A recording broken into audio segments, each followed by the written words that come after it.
invitamos a tomar asiento.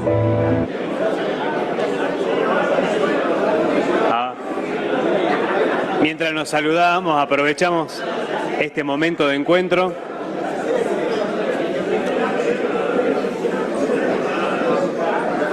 Vamos tomando asiento para en instante continuar con la conferencia de Monseñor Luis Marín de San Martín. Pues estamos, entonces comenzamos. Vamos allá y ya segundo, ya si han sido tan pacientes de aguantarme hasta ahora, un poquito más, ya terminamos con esto.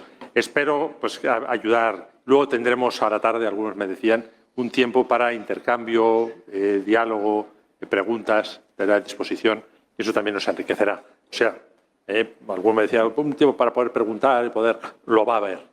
Saben que después a la tarde lo tendremos. Entonces, hemos comentado el bautismo como sacramento fundamental. También quería hacer una referencia a la Eucaristía, una referencia importante, diciendo la vinculación. La iniciación cristiana culmina en la Eucaristía dominical, que se repite cada semana, signo del don incesante de la gracia que nos conforma con Cristo y nos hace miembros de su cuerpo y alimento que nos sostiene en el camino. Y la referencia eucarística. La Iglesia vive en comunidades eucarísticas porque es Eucaristía, decía Benedicto XVI. Quiero hacer una referencia a la Eucaristía. Hay textos muy hermosos, documentos bellísimos.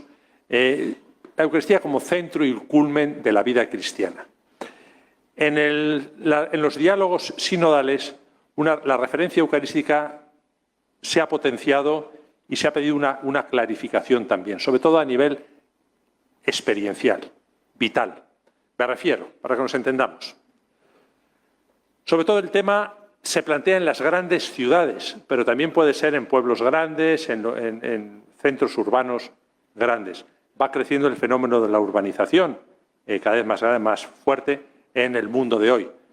Y nos encontramos con que la Eucaristía, lo que decía esta mañana, cuando yo digo queridos hermanos y hermanas, a veces no es verdad, es solo un deseo. Cuando digo dense como hermanos la paz, no conozco al que tengo al lado, yo le deseo lo mejor, pero entonces no se estarán convirtiendo nuestras Eucaristías en una reunión de individualidades solitarias y desconocidas. No se ama lo que no se conoce. No hay comunidad. No hay verdadera comunidad. Hay gente, individuos solitarios. Si no hay comunidad, no puede haber comunión. Y si no hay comunión entre nosotros, no hay comunión con Cristo. La comunión con Cristo lleva a la comunión entre los hermanos y hermanas. Y la comunión entre los hermanos y hermanas lleva a la comunión con Cristo. Es la realidad de las primitivas comunidades cristianas. Las primeras comunidades de la Iglesia.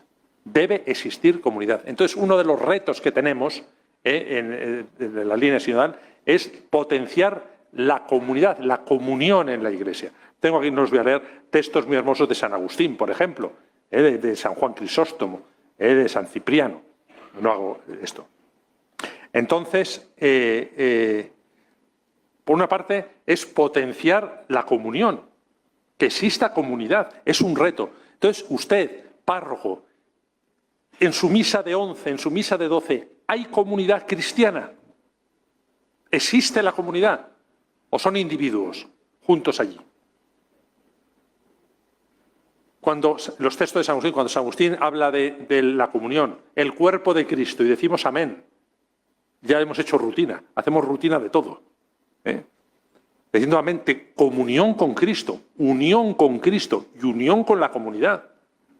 Y eso nos lleva a varias cosas. En primer lugar, si vas a presentar tu ofrenda ante el altar y recuerdas que tu hermano tiene algo contra ti, deja tu ofrenda y vete a reconciliarte con tu hermano. Debe haber comunidad. No puedes estar dividido, no puedes estar enfrentado. No es posible ir a celebrar la Eucaristía estando enfrentados. Por eso, no quiero cansar mucho, están los números también en el documento final, de ahí la urgencia ecuménica también. El ecumenismo ha calado a nivel intelectual, pero no tanto a nivel de pueblo. Y es un escándalo realmente. Y antes hablaban de los cismas en la Iglesia, las rupturas. Es tremendo que en nombre de Cristo rompamos la comunión. Esto es un escándalo y esto es un pecado. Así de claro. Así de claro. Entonces lo primero es la comunión en la Iglesia. Si hay rupturas, no puedes rezar el Padre Nuestro, no puedes comulgar. ¿Con qué cara vas a comulgar? No puede ser. Segundo, es potenciar ese sentido comunitario. Es la comunidad la que celebra, no el individuo. Es la comunidad la que celebra. La comunidad cristiana. Y tercero, hacer esto en memoria mía significa que la Iglesia es servicio, celebración eucarística para la transformación del mundo. La Eucaristía no termina, no puede hacer simplemente caer en un ritualismo. Es la tarea evangelizadora. Hace de eso, es el cuerpo que se entrega, la sangre que se derrama por el bien del mundo. Esto son retos que tenemos. Es decir, nos estamos acostumbrando a lo más maravilloso que hay. Entonces, es el reto de la Eucaristía. Entonces, de la eclesiología eucarística se desprende no solo la eclesiología de las iglesias locales, número 116, sino que hace visible también la comunidad cristiana en la que se realiza, lo que decíamos antes, la corresponsabilidad diferenciada de todos para la misión. Este es uno de los retos que tenemos. La vivencia de la Eucaristía como centro y culmen de la vida cristiana. Están los números del sínodo. Y esto nos lleva a vivir, por supuesto, la dimensión comunitaria, que es comunión siempre en el amor. Lo decíamos antes, el punto de partida es el amor. La Iglesia de Cristo es comunión porque es vivencia de la caritas. Y por eso, en este proceso sinodal, es imprescindible la conversión al amor básico, al amor fundante y primordial, de manera que podamos ser todos nosotros sinodoi, porque tenemos una sola alma y un solo corazón en camino hacia Dios. Por eso, para el sacerdote, la koinonía es clave de la vida sacerdotal. Koinonía siempre, comunión, implica una doble dimensión. Comunión con Dios y, como consecuencia, comunión horizontal, comunión con los seres humanos. Esto nos lleva al tema de la comunión en el horizonte de la universalidad como clave de la lectura eclesiológica de la sinodalidad. Es decir, en el pueblo santo de Dios, la comunión de los fieles, la communio fidelium, es al mismo tiempo comunión de las iglesias, communio ecclesiarum, que se manifiesta en la comunión de los obispos, communio episcoporum. Es el número 18 del documento final. Así pues, la comunión con Dios y con todo el género humano, la comunión entre la Iglesia universal y las iglesias particulares, la comunión entre el obispo de Roma, el colegio episcopal y el obispo diocesano, son expresión de la comunión que pretende y que fomenta el proceso sinodal. Yo creo que uno de los retos que tenemos hoy, está insistiendo mucho el Papa León en ello, es el reto de la comunión. Si no, el asunto no es posible. No es posible la evangelización, no es posible dar testimonio de Cristo resucitado en medio del mundo. Decía Newman que el cambio enorme que se produce en las primeras comunidades, es decir, en el Imperio Romano, porque no olvidemos que en 300 años, en 3 siglos, un pequeño grupo de una remota ciudad, de un rincón del Imperio Romano, como era Jerusalén, Palestina, ese pequeño cambia en 300 años la estructura religiosa del Imperio Romano. Increíble, increíble. En 300 años cambia la estructura religiosa y en medio de persecuciones. Por eso cuando nosotros decimos, ¡ay! Nos lamentamos este mundo, ¡ay! Los pocos que somos pocos, eran las primitivas comunidades. Y qué dificultad en el mundo de hoy, ahí les perseguían y ahora también, los mataban, también. Sin embargo, cambia la estructura religiosa del Imperio Romano. ¿Cuál era el enganche, bien los padres de la Iglesia, que atraía? ¿Cuál era el gancho de atracción de los paganos para las primeras comunidades cristianas? ¿Por qué iban? Ya decimos, ¿por qué no vienen a nuestras comunidades? ¿Por qué no viene la gente a mi parroquia, sino que se van? ¿Por qué no vienen esa dispersión? ¿Por qué no vienen? ¿Por qué iban los paganos allá? Dos motivos que eran el gancho. Luego venía la catequesis, la profundización. Lo dicen los padres de la Iglesia. Conviene leer a los padres, conviene volver a los padres y leer a los padres. Primer enganche, la comunidad. Se sentían bien, sentían en familia.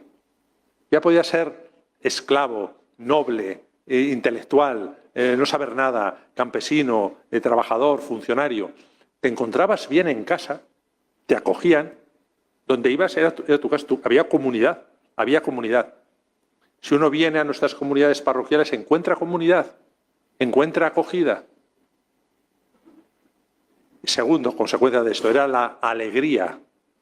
Había alegría. Hay alegría, son comunidades alegres las nuestras, pero no la alegría forzada, no la alegría forzada y falsa. La alegría que brota de Cristo. De sentirte redimido, sentirte amado, sentirte perdonado, sentirte que tienes un horizonte de salvación ante ti. ¿Qué encuentran quien viene a nosotros? ¿Qué ven? Yo se lo decía también a los míos cuando hablan de la crisis vocacional. Claro, yo me digo a mí, pues, si me ven a mí, ¿qué ven? Un hombre triste, viejo y amargado. Es decir, para ser como tú, no. Déjame en paz, no. Y digo, ay, que no vienen. ¿Qué ven en nosotros? ¿Qué ven en la comunidad? Esto es un reto para todos nosotros. Y segundo, nos ayuda también, con esto termina en la comunión, a replantear también incluso la celebración de otros sacramentos.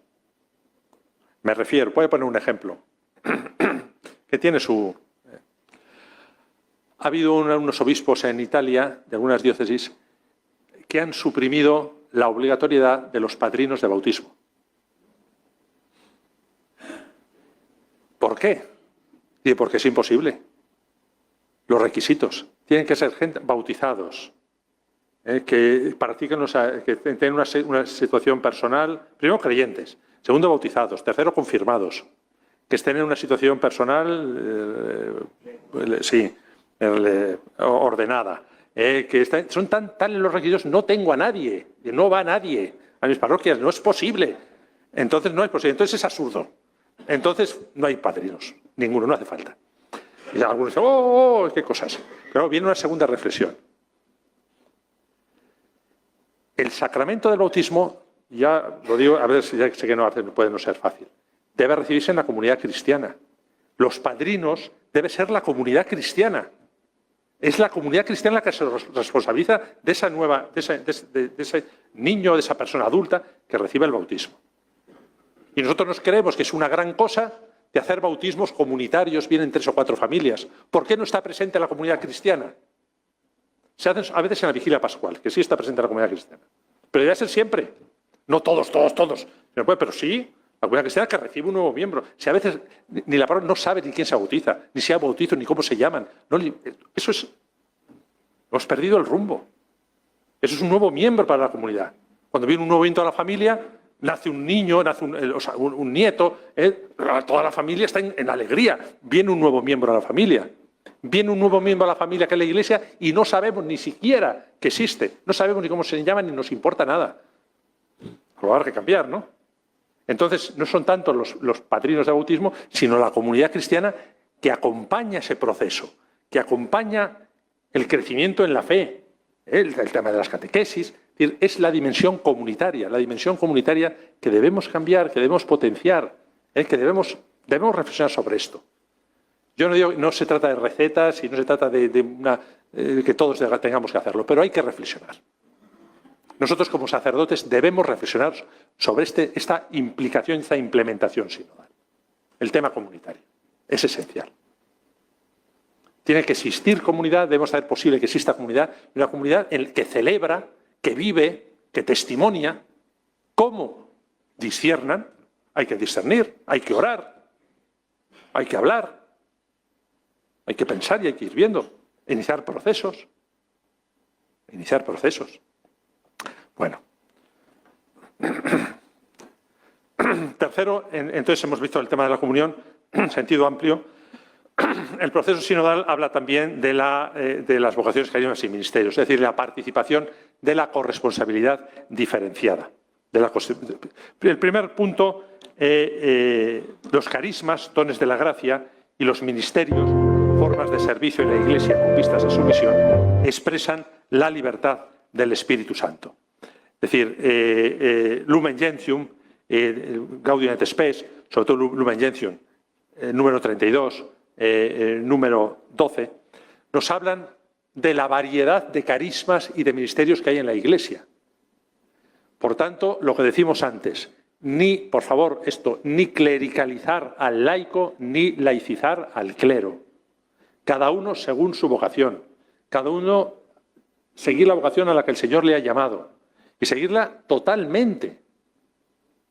No, vuelvo a decir, la participación laical no es concesión del clero. Por parte de su dignidad bautismal y de la vocación a la que ha sido llamado.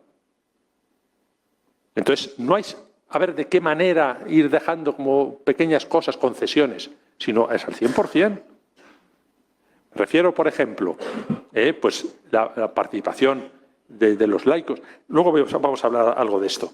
Hay en la Iglesia pues, el tema de los ministerios laicales, por ejemplo. Ministerios laicales. Recalco. No es participación en el ministerio sacerdotal, no es en el ministerio ordenado, ministerios laicales.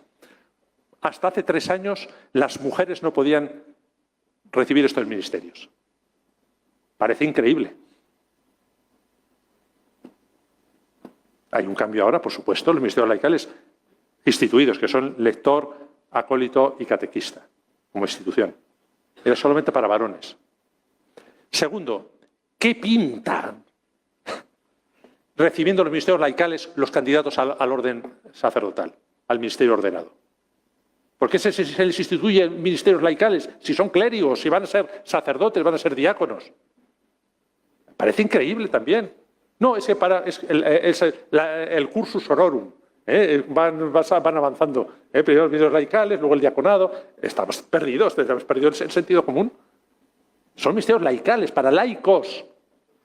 Pues yo creo que conviene, son 2 ejemplos, conviene reflexionar sobre esto. Cuando estamos diciendo el laico como laico, el sacerdote, el ministro ordenado como ministro ordenado.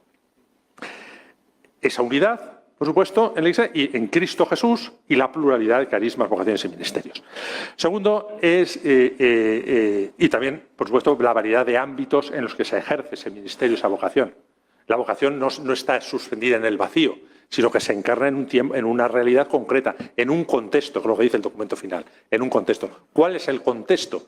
Un error del sacerdote, del presbítero, y el del obispo también, debemos tener mucho cuidado, traspasar. Yo he estado en la parroquia A, entonces como voy a la parroquia B, traspaso el esquema y el modo de hacer de la parroquia A la parroquia B. Y cuando no, pues me frustro o me enfado. Oye, usted no se da cuenta que la parroquia B es diferente de la parroquia A. Le tiene que cambiarse usted. Se puede decir también de diócesis y de muchas cosas. Pues también. Es decir, el contexto. Es el contexto. El misterio se vive en un contexto determinado. Entonces tengo que adecuarme a las circunstancias, inculturarme en sentido amplio, inculturarme. Es eso.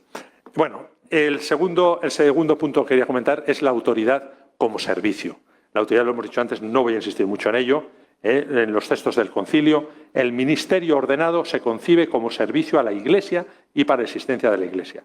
Es servicio, no es poder, es autoridad.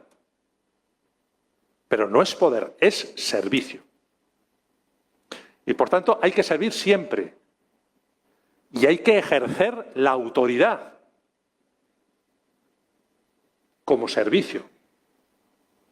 No puedo decir, yo Mejor, no, yo no quiero problemas, no quiero tomar decisiones, no quiero complicarme la vida. Bueno, la autoridad es para ejercerla. Tienes que ejercer la autoridad, no en sentido autoritario, no en sentido de poder, pero sí de servicio. Debes servir ejerciendo tu autoridad.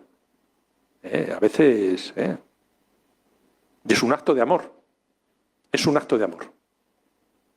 Pero como servicio siempre.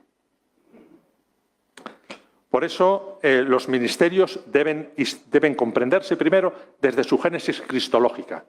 Cristo instituye, Cristo envía, Cristo llama. Es sacerdote en Cristo, en el sacerdocio de Cristo. No lo olvides nunca. No es a ti cuando quieras, cuando te apetezca, cuando lo decidas. Segundo, el ministerio se inserta en el pueblo de Dios. Caminas con el pueblo de Dios. Eres pueblo de Dios. Al principio también yo me encontré era un sacerdote, era un obispo, que me dice, ay, sí, yo en mi diócesis, monseñor, yo estoy en el sínodo, he consultado al pueblo de Dios, estoy escuchando al pueblo de Dios. Así yo le dije, querido hermano, tú eres pueblo de Dios. No identifiques el pueblo de Dios con los laicos.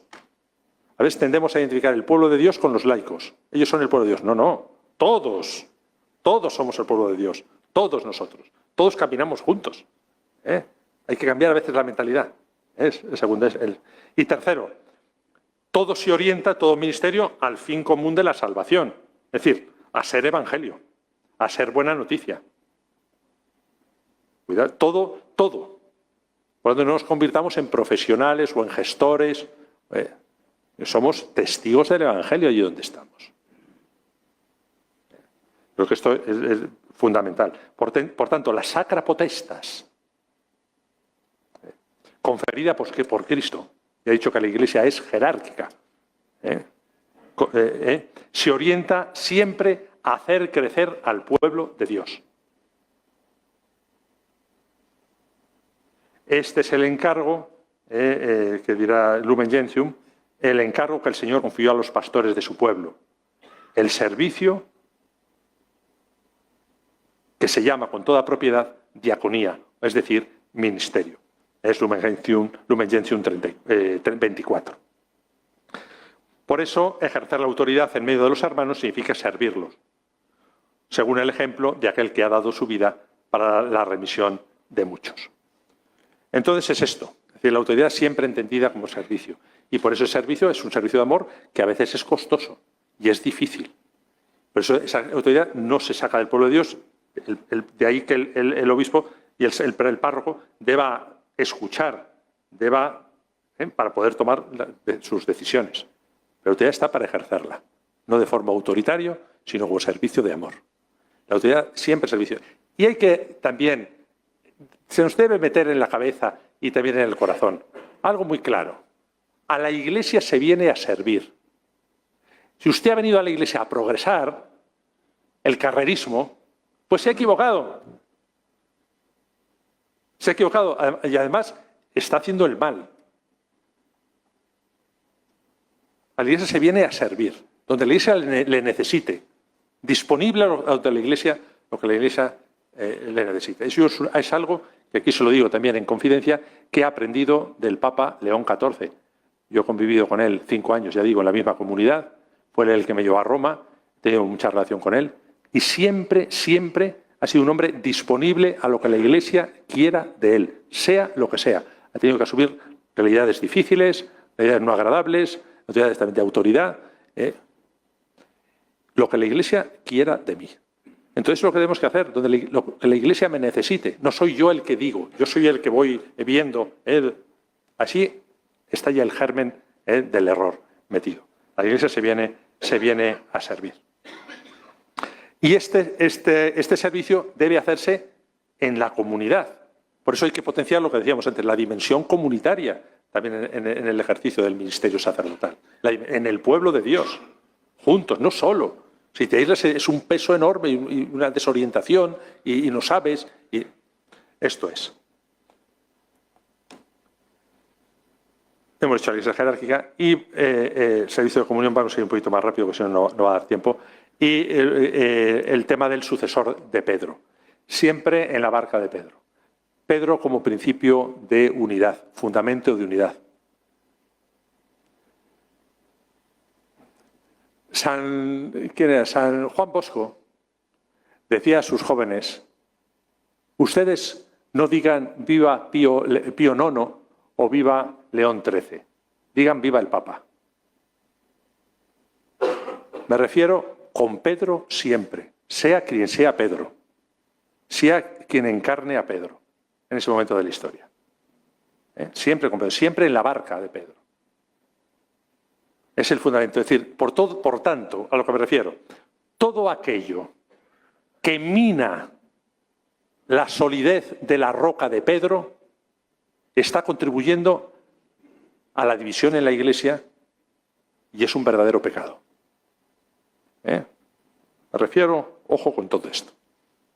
Podemos, evidentemente, no se trata de discrepancia, de que unas personas te caigan mejor o que te caigan peor, que te sientas más afín a un papa que a otro, sin duda alguna. Somos humanos, por supuesto, pero siempre con Pedro. Pedro era defectuoso, San Pedro. Sin embargo, el Señor lo confirma. Había traicionado incluso a Jesús. Y el Señor lo confirma. ¿Me amas más que estos? Y le confirma: apacienta mis ovejas, apacienta.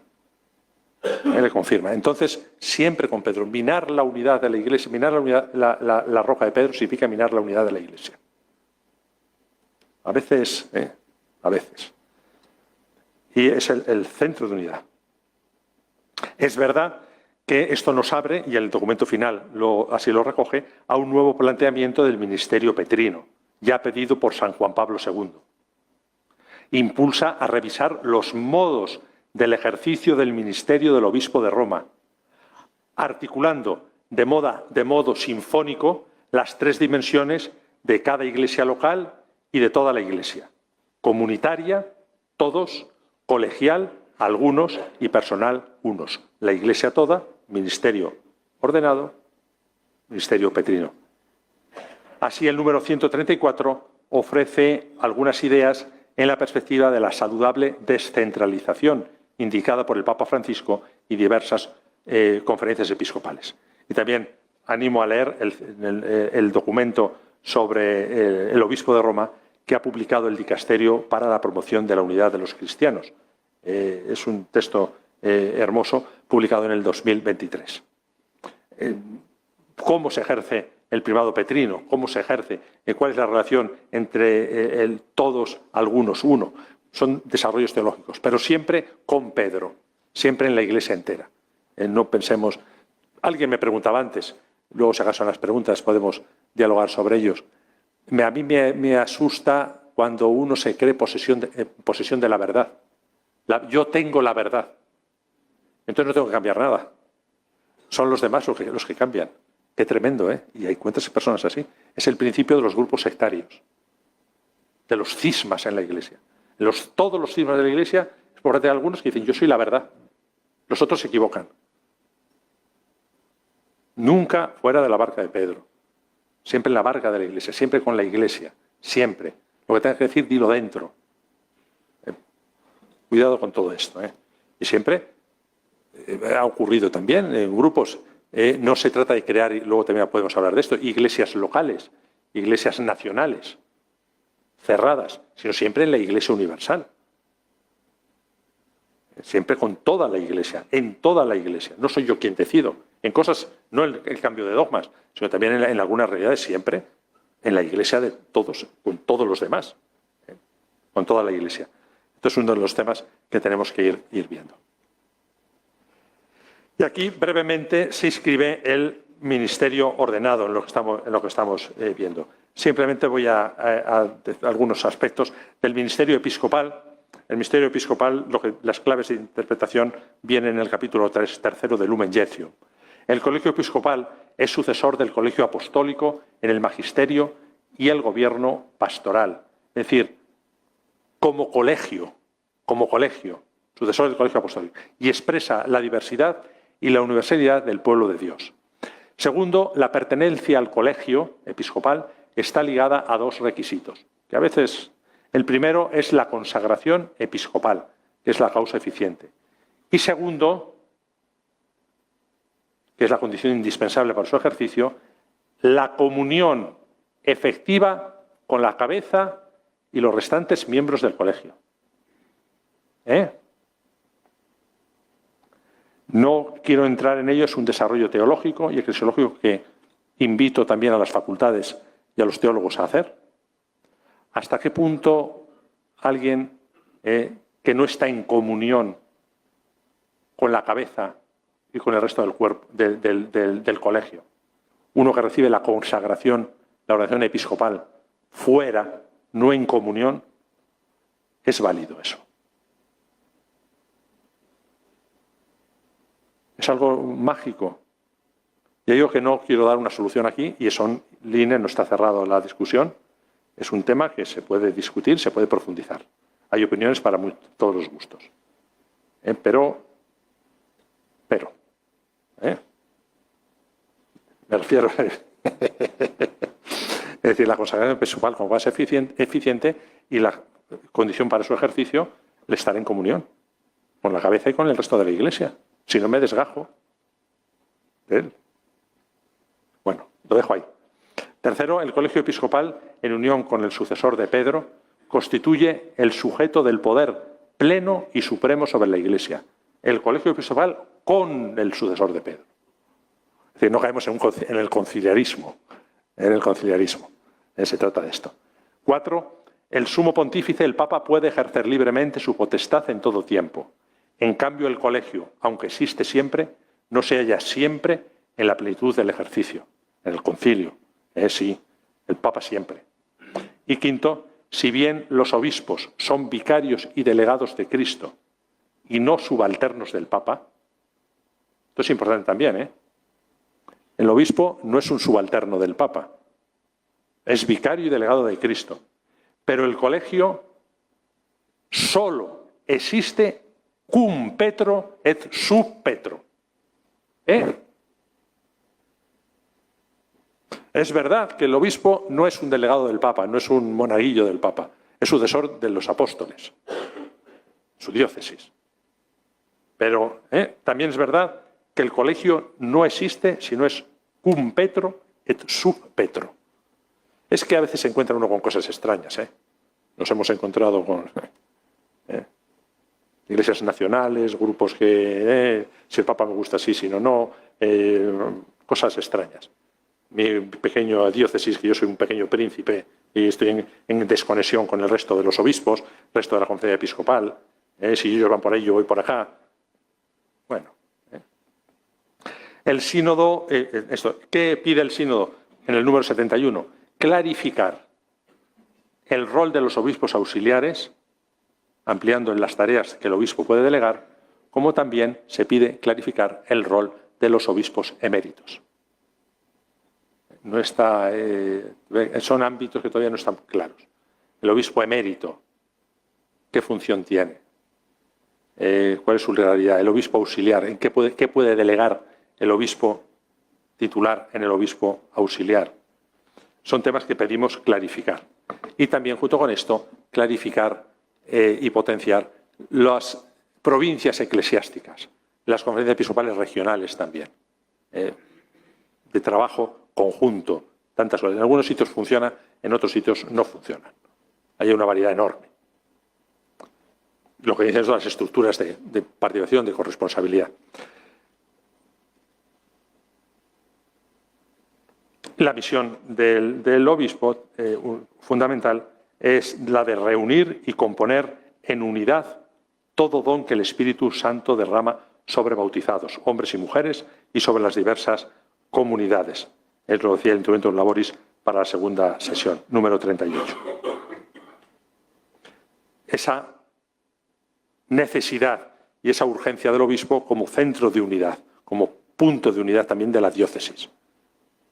Cuidar la dimensión. Y la del servicio del obispo siempre en, con y para la comunidad. Bien, podríamos decir más cosas, nos quedamos ahí. El tema del presbiterado. El tema del presbiterado, el Lumen Gentium 28 define la naturaleza específica del ministerio presbiteral indicando que el origen del ministerio presbiteral es Cristo. El punto de referencia es Cristo. No se trata de que el obispo transfiera a los presbíteros una parte de su plenitud paternal. El presbítero no actúa in persona episcopi, sino que los presbíteros participan en el grado propio de su ministerio del oficio del único mediador, Cristo, in persona Christi. Y han sido consagrados para esa triple función. Recordamos, la tria munera, predicar el Evangelio, apacentar a los fieles, celebrar el culto divino. Sin embargo, no en el mismo grado que el obispo, de quien son colaboradores. Es importante, y el número 72 del documento final insiste en ello, están unidos entre sí y constituyen un ordo consultivo del obispo, con el que forman un único presbiterio, Lumen Gentium 28. Una línea de acción del documento final es potenciar el presbiterio diocesano, como presbiterio, como órgano, como grupo que consultivo del obispo, con el que forman el único presbiterio. El obispo y sus presbíteros. Aquí también hay una gran variedad en el mundo, una gran variedad. Hay lugares donde, por las circunstancias de la diócesis, funcionan, en otros hay una gran dispersión o disgregación. Tiene que funcionar el presbiterio. Debe haber modos de encontrarse, de sentirse parte de un único presbiterio, corresponsables de una diócesis junto con el obispo. Siempre el obispo como centro de unidad. Y en este presbiterio, el documento final insiste también, están incluidos los religiosos. Los religiosos. Y aquí tenemos dos caminos a superar. Por una parte, el obispo que dice, yo lo escuché a un obispo, yo no cuento con los religiosos en mi diócesis porque son incontrolables. Sí, aquí se ríen. Aquí ríen algunos, pero amigo, es decir, como van por libres, como los obispos, como los religiosos van por libre, yo no los puedo controlar, yo mis curas sí, pero a los religiosos no, entonces yo no cuento con ellos. Pues muy mal, que usted no está ejerciendo su misión de pastor y de centro de unidad. Y luego tenemos la otra, los religiosos que dicen, yo estoy exento, estamos exentos del obispo, yo no participo en la diócesis, yo voy a lo mío. También ocurre. Nos cuesta tanto, hermanos, caminar juntos. Es tan difícil, somos tan sectarios. Es tan difícil estar juntos, sentirnos del mismo presbiterio, sentirnos de la misma familia, de respetarnos unos a otros los diferentes carismas que tenemos. No hagamos curas diocesanos de los que son religiosos.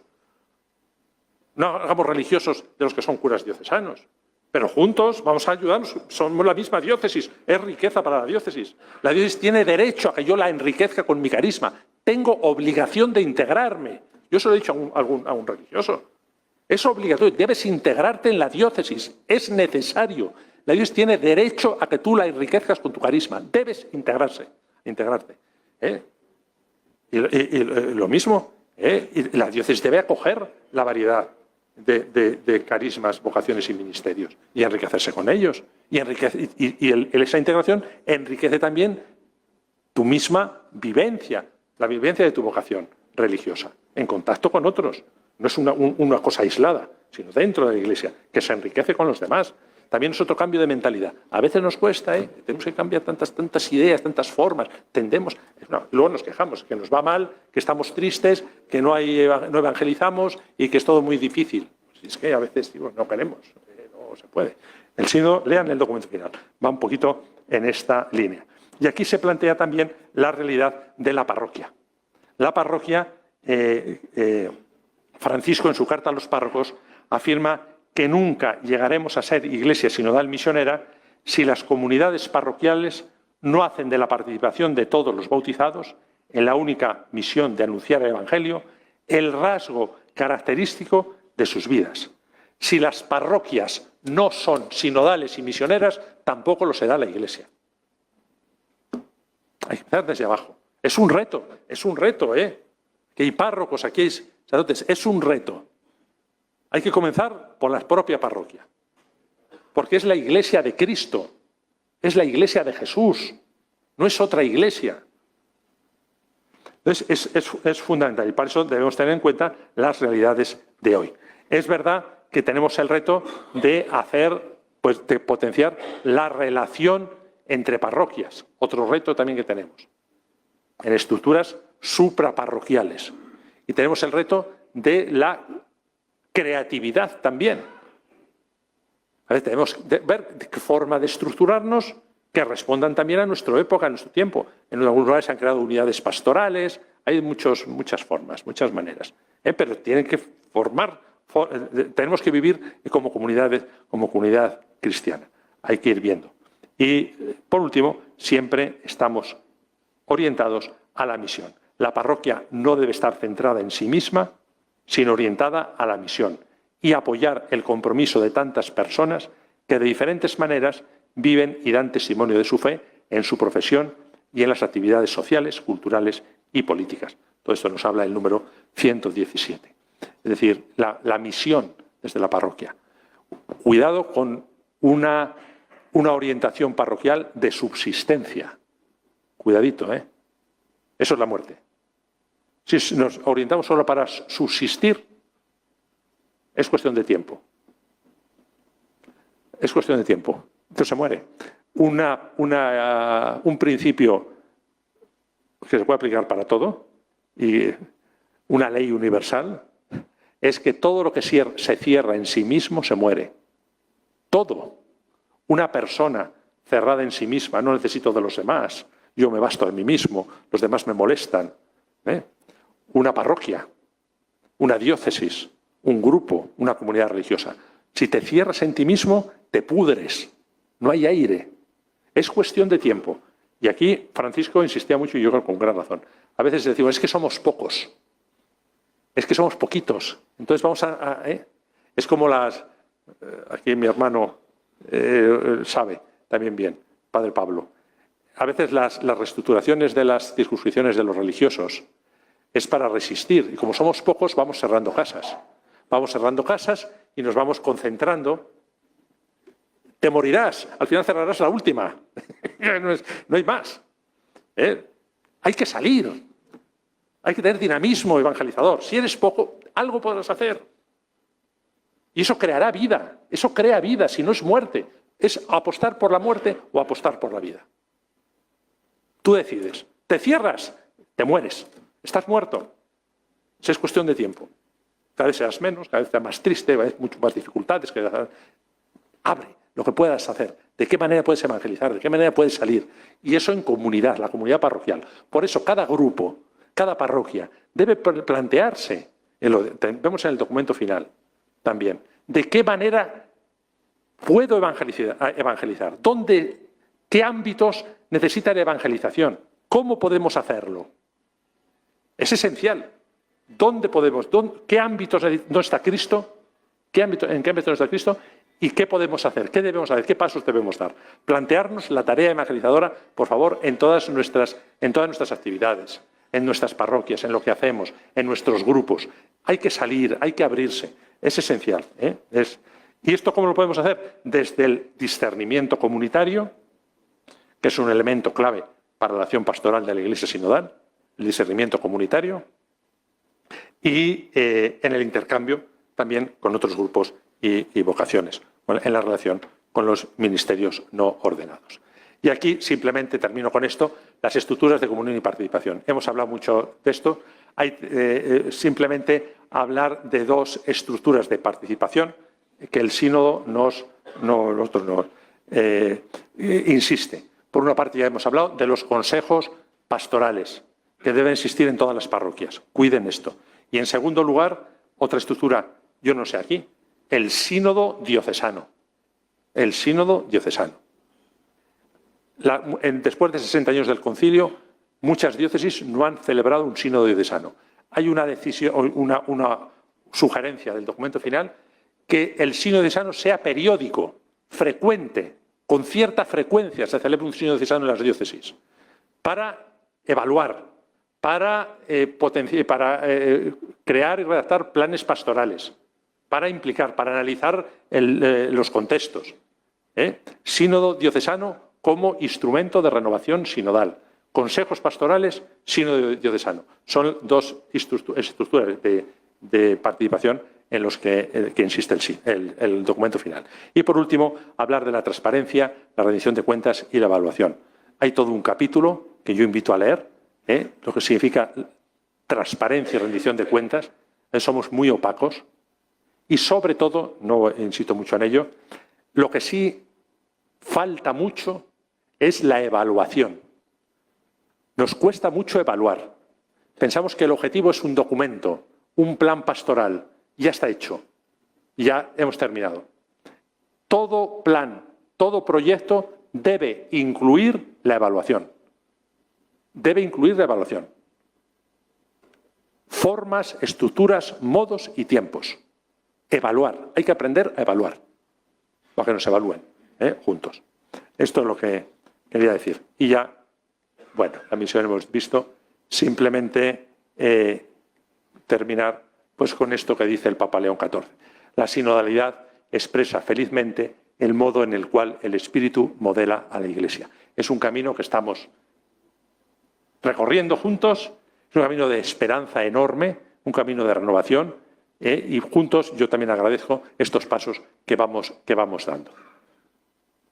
Caminamos juntos, de verdad, hermanos, en este tiempo de renovación y de esperanza. Pues muchas gracias y que Dios les bendiga.